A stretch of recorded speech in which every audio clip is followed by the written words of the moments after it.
Imagine this. What if everything you believed about intelligence, its value, its glory, and its promise of a better life, was suddenly turned upside down? What if being intelligent, or even striving for genius, was not the blessing we've always assumed, but instead a burden, a curse, perhaps even a profound source of unhappiness? Stay with me, because by the end of this exploration, you might find you no longer wish to be intelligent at all. Arthur Schopenhauer, one of the most provocative and often misunderstood philosophers in history, held a view so radical that it continues to shock thinkers even now. He believed that intelligence, far from being an unequivocal gift, carries hidden dangers that few truly comprehend.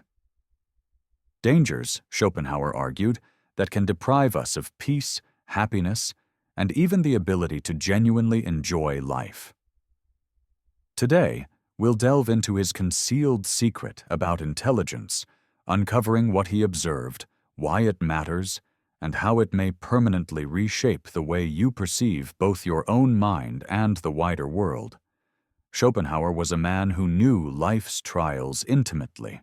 Born in 1788, he was profoundly influenced by a world rife with suffering, uncertainty, and disenchantment. While many of his contemporaries championed lofty ideals of progress and rationality, Schopenhauer peered into the darkest corners of the human condition. He was not interested in consoling us with benign deceptions regarding human potential. Instead, he unearthed uncomfortable truths, and one of his most arresting insights concerned the cost of intelligence. For Schopenhauer, intelligence was not merely the faculty to solve puzzles or gather knowledge. It was a double-edged instrument, a means that could lift us to exalted heights, yet also plunge us into despair's abyss. He believed that the more intelligent a person is, the more intensely they feel life's suffering. Think of it this way. Have you ever noticed that the more you comprehend the world, the more estranged or disenchanted you become? That is precisely what Schopenhauer was alluding to. Here is the paradox he uncovered. Intelligence magnifies our awareness, but in doing so, it likewise intensifies our sensitivity to flaws and pain. The brighter our beam of understanding, the deeper the shadows it casts. An intelligent mind, as Schopenhauer insisted, peels away illusions, those reassuring, self-made fictions that make life tolerable. It perceives how pointless it can be to chase perpetual wants. It recognizes the ephemeral nature of triumph and the inevitability of downfall. Although such clarity may grant meaningful insights, it can likewise result in isolation, overwhelm, and detachment. Schopenhauer's reflections align closely with the concept of existential dread, a term later linked to thinkers such as Søren Kierkegaard and Jean-Paul Sartre. The more we fathom the universe and our own position within it, the more we collide with its indifference, and that indifference becomes a heavier burden for the exceptionally intelligent. Schopenhauer argued that this sharpened perception could even strip away our capacity to savor basic pleasures. Someone less insightful might find satisfaction in daily routines or trivial diversions, while the intelligent individual sees right through such distractions, rendering them empty and unfulfilling. Does this imply that intelligence is inherently detrimental? Not exactly. Schopenhauer acknowledged its worth, but he implored us to recognize it for its genuine nature, a tool rather than a guaranteed remedy. He held that many clever people fall into the snare of depending too heavily on their intellect as a guide through life. Hoping it will deliver happiness, however, happiness, in his view, does not arise from mere knowledge or logical processes. It springs from something much simpler and paradoxically less cerebral, namely peace of mind. Consider how frequently you find yourself overthinking, how many restless nights you spend turning scenarios over in your head, analyzing, second-guessing. trying in vain to answer questions that may have no resolution. Schopenhauer would contend that this tendency is the curse of intelligence, the incessant churn of a mind that cannot stop probing, even when there is no more to be uncovered. At this juncture, you might wonder, if intelligence is such a tricky, two-sided coin, what can be done? Should we restrain our inquisitiveness, avoid acquiring knowledge, or aim to be less conscious? Schopenhauer's response was surprisingly pragmatic. He did not propose discarding intelligence, but he underlined the necessity of regulating its ramifications. He believed that fostering tranquility, an inner calm and detachment, was the antidote to the chaos generated by an overactive intellect. Tranquility, as Schopenhauer described it, rests on accepting several core truths about life. First, we must concede that suffering is an inescapable element of the human condition. Rather than resisting it or trying to outwit it, we need to learn to abide alongside it. Second, we must admit the finite scope of our comprehension, regardless of how bright we may be. Some riddles remain unsolvable, and certain puzzles will stay unanswered. Embracing this inherent mystery can deliver us from the draining hunt for certainty.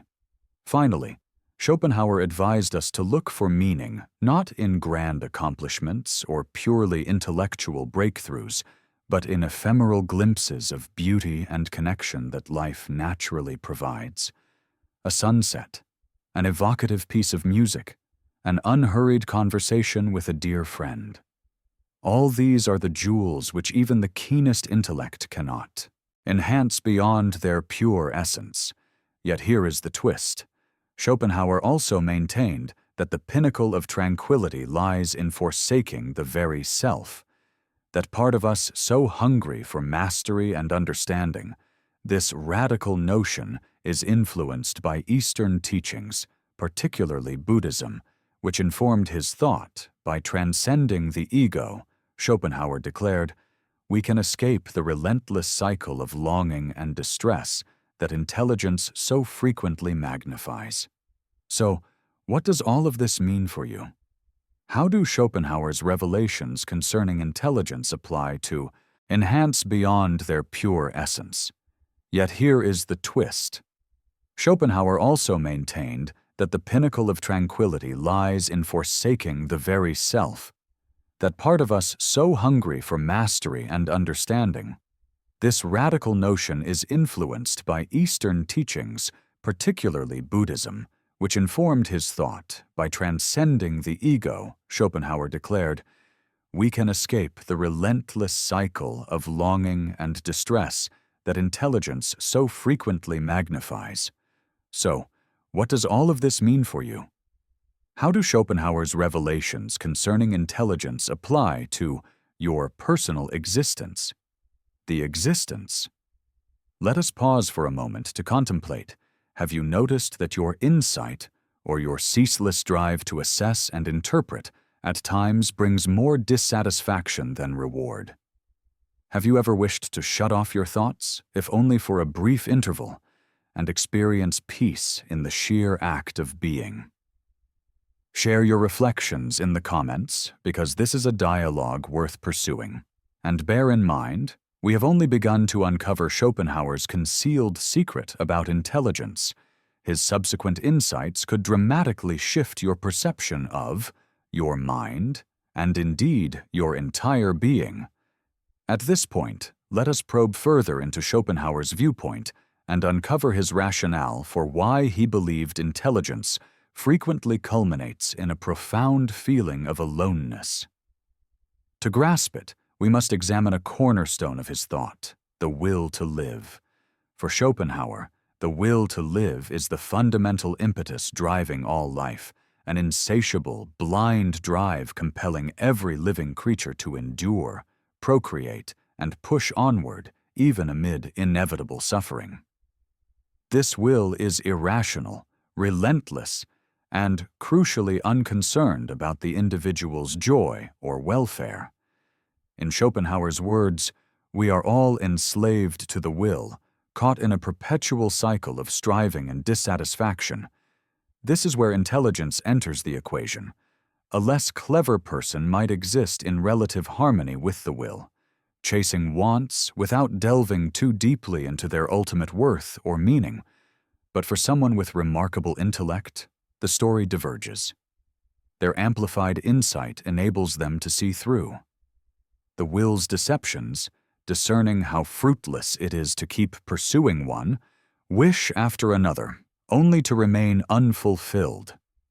Though this clarity can be valuable, it exacts a toll, erecting a barrier between the intelligent individual and the broader human community. After all, how do you relate to those satisfied with shallow ambitions when you behold the darker, more profound truths of existence? Such a gap can leave the perceptive person feeling like an outsider, a spectator rather than an active participant in the human adventure. They shoulder the weight of revelations most people never face, revelations that expose life's absurdity and its transitory nature. But here's the paradox. Schopenhauer posited that this very intelligence, which isolates and weighs upon us, simultaneously contains the power to overstep the will. How so? By art and contemplation. For Schopenhauer, art grants an extraordinary retreat from the will's afflictions. When we immerse ourselves in art, be it music, literature, or any form of visual splendor, we enter a condition of unadulterated perception. In these instants, we are no longer driven by urges or the constant demands of the will. Instead, we taste a fleeting freedom, in which we simply witness and cherish life without the burden of endless pursuit. Consider music, for instance, which Schopenhauer revered as the loftiest art form. He saw it as a direct rendering of the will, transcending words and rational thinking. Whereas other arts depict elements of the world, music penetrates something more profound. It resonates with our deepest core, offering glimpses of comfort within life's turbulence. Such an idea might resonate with your own experiences. Recall a time when a piece of music, a painting, or a stirring narrative touched you deeply. For those few moments, life's pandemonium receded, and you felt in tune with something more expansive, something beyond time. Schopenhauer claimed that these instances are not simply transient enjoyments, but tangible possibilities to exit the loop of suffering and catch sight of a loftier truth. Yet there is more. Schopenhauer believed that intelligence could also be harnessed to cultivate a posture of detachment, which he termed the quieting of the will. This involves retreating from the unending drives and ambitions that grip our lives, instead adopting an outlook of acceptance and equanimity. By silencing the will, we free ourselves from the perpetual cycle of craving and letdown. Of course, this is no easy feat, especially in a society that exalts ambition, achievement, and the ceaseless chase for accolades. The idea of stepping back can seem almost heretical. Yet Schopenhauer's vision reminds us that true satisfaction does not stem from accumulating more or discovering additional facts, but rather from renouncing cravings, relinquishing expectations, and giving up the relentless need to parse everything. Now, permit me to ask, have you ever felt buried under the imperative to succeed, to keep scaling upward, to continuously exceed? What if the answer is not doing more, but doing less? What if the secret to contentment is found not by adding, but by reducing? Mull that over, and feel free to share your reactions. As we continue, we will investigate Schopenhauer's influence on other significant thinkers, and how his understanding of intelligence has swayed modern psychology and philosophy. There is a reason his works remain compelling across centuries. They address the all-encompassing struggles of being human, providing a way to find peace that rings as valid today as it did in his own era. And here is the most striking part.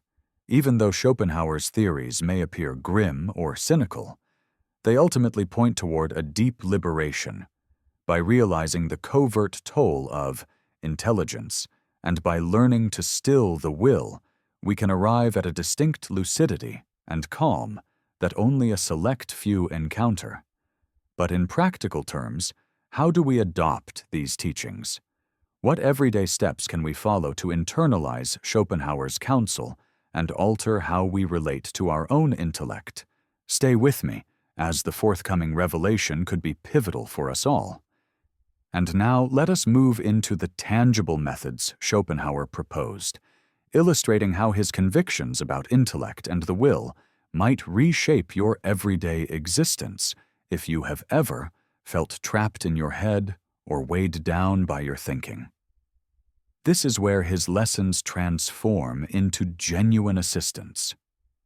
Schopenhauer argued that the first movement toward liberation is awareness. Noticing the will's patterns and the ways they govern our lives is of vital importance. The majority of us spend our days chasing desires, money, status, recognition, wrongly presuming that obtaining these things will secure lasting bliss. Yet, as Schopenhauer revealed, once we seize what we yearn for, the pleasure is short-lived.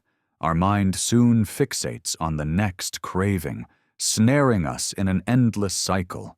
To break free, Schopenhauer proposed a dramatic shift in vantage point. Rather than chasing outer objectives, turn your gaze inward. Start observing your wants without rushing to condemn them. Ask yourself, why do I crave this? What am I anticipating it will bring? Often, you'll realize that the things you chase stem from social pressures or fleeting urges, not genuine or deep-seated needs.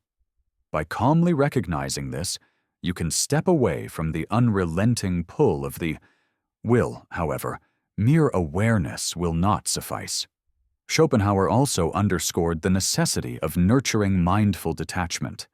This is not akin to neglecting life, but rather approaching it without letting the external world consume you. A valid technique is practicing meditation or engaging in quiet introspection.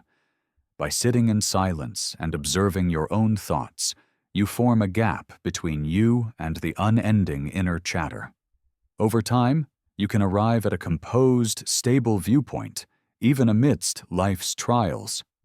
Another pragmatic method championed by Schopenhauer is pursuing intellectual and artistic fulfillment.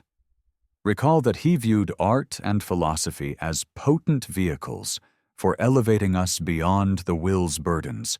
Immersing yourself in timeless literature, enthralling music, or philosophical reflection is not just escapism. It is a chance to commune with deeper truths of being when you allow yourself to become absorbed by a magnificent concerto or dive into a profound book. You undergo a special kind of transcendence, an opportunity to step outside the will's ceaseless clamor, connecting with something eternal, universal, and sublime. In that moment, you rise above your individual constraints. Schopenhauer's ideas likewise influence how we interact with others. One concealed cost of intelligence, as we have addressed, is the sense of estrangement. The highly intelligent commonly struggle to bond with their peers, feeling out of place or misconstrued. Schopenhauer's resolution for this difficulty is both straightforward and transformative. Practice compassion. He asserted that comprehending the universal weight of suffering is what engenders true closeness. When we begin to view other people not as adversaries or obstructions, but as fellow souls traveling a tough path, our perspective evolves. This does not imply you must conceal your intelligence or compromise your ambitions, but that you can use your awareness to span differences, foster empathy, and nurture sincere relationships. Let us now consider one of Schopenhauer's more contentious beliefs, renunciation. He claimed that the final route to liberation is relinquishing not only our desires, but our sense of self. This principle, avoid needless letdowns. You learn to truly relish those moments of stillness and grace. Knowing their fragility is part of what makes them precious. 2. The art of detachment. Detachment is a recurring motif in Schopenhauer's ideas. He held that a vast portion of our agony stems from our clinging to our ambitions, our bonds, our yearnings, even our sense of identity. Detachment is not a rejection of these aspects, but engaging withdraws heavily from Buddhist concepts, which Schopenhauer admired, because the ego, with its perpetual hunger for approval, triumph, and control, emerges as a chief source of our distress. By loosening its grasp, we uncover deeper serenity, of course. Renunciation does not equate to denying life or fleeing from the world. Rather, it entails meeting life with humbleness and a sense of detachment, refusing to cling to what we covet or to recoil from what alarms us. Schopenhauer perceived this willingness to accept things as they are as the highest expression of wisdom and the gateway to authentic liberty. Consider the following. How often are you ensnared by worries of the future or by remorse over the past? How much emotional energy do you exhaust trying to manage what is ultimately out of your hands? Imagine, just for a second, letting all that go, no longer battling against life, but simply being. That is the serene state Schopenhauer beckons us toward. And here is what may be most astonishing of all. While Schopenhauer's work is often branded as pessimistic, it is actually profoundly empowering. By facing life's difficult truths and accommodating them, we can achieve a profound and honest variety of happiness, one no longer reliant on fleeting pleasures or outside factors, but anchored in comprehension, acceptance, and the steady taming of the will.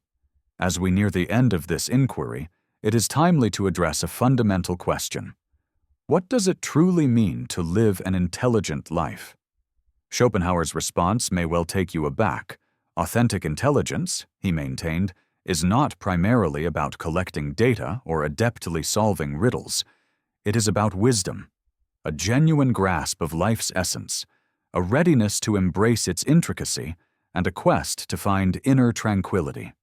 So, as we conclude this look into Schopenhauer's concealed secret concerning intelligence, let me leave you with a final contemplation.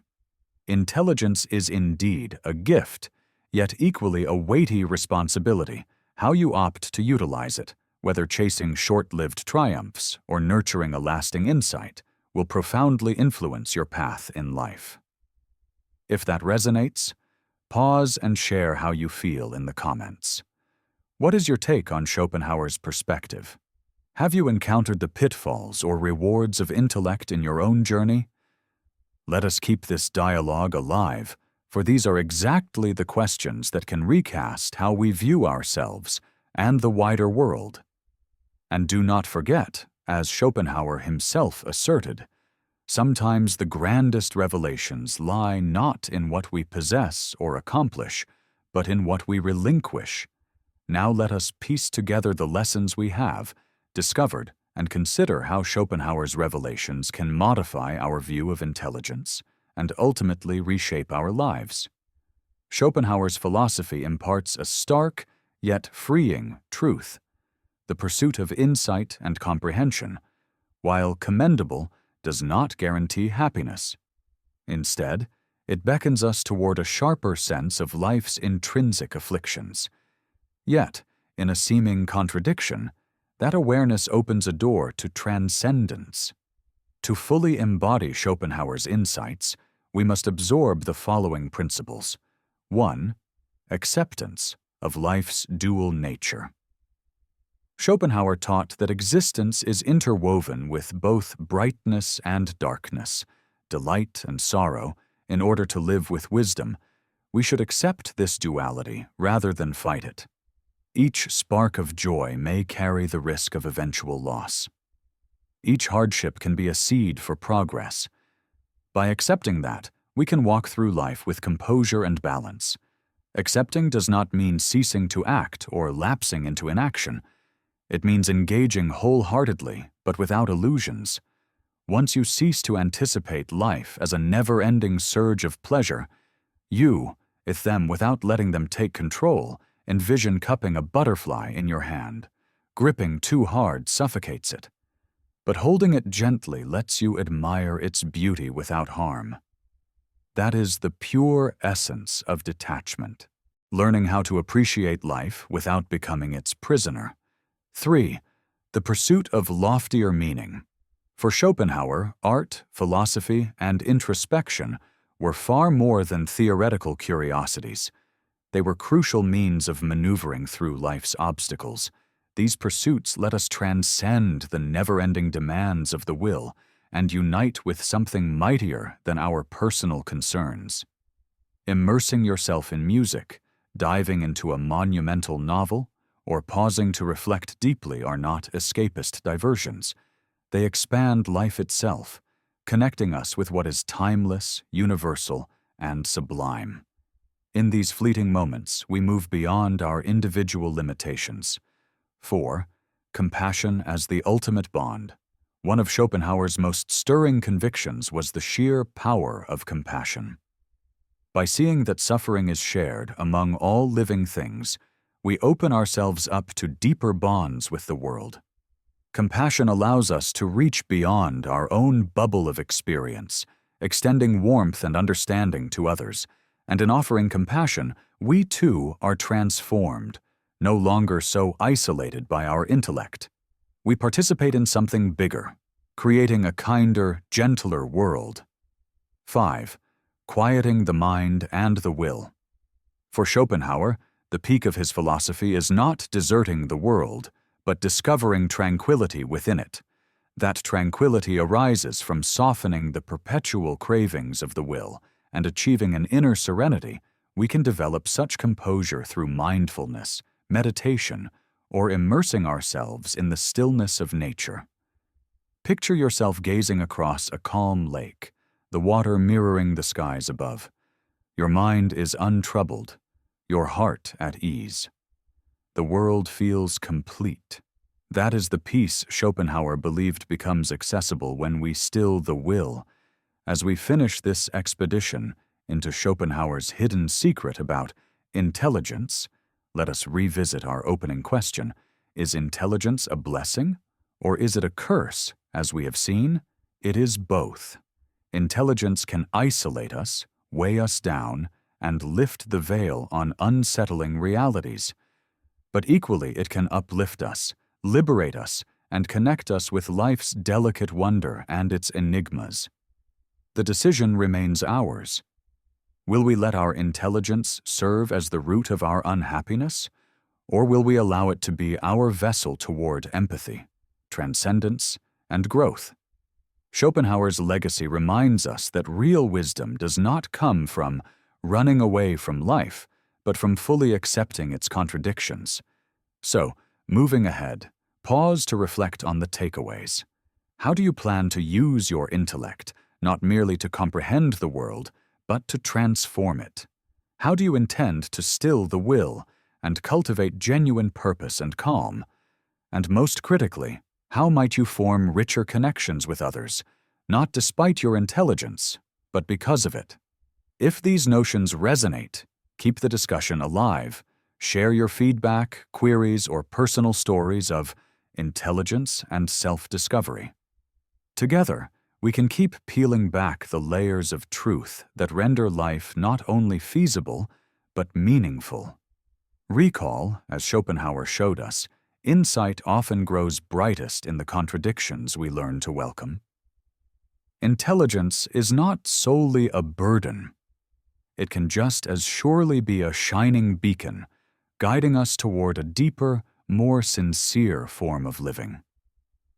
Thanks for looking.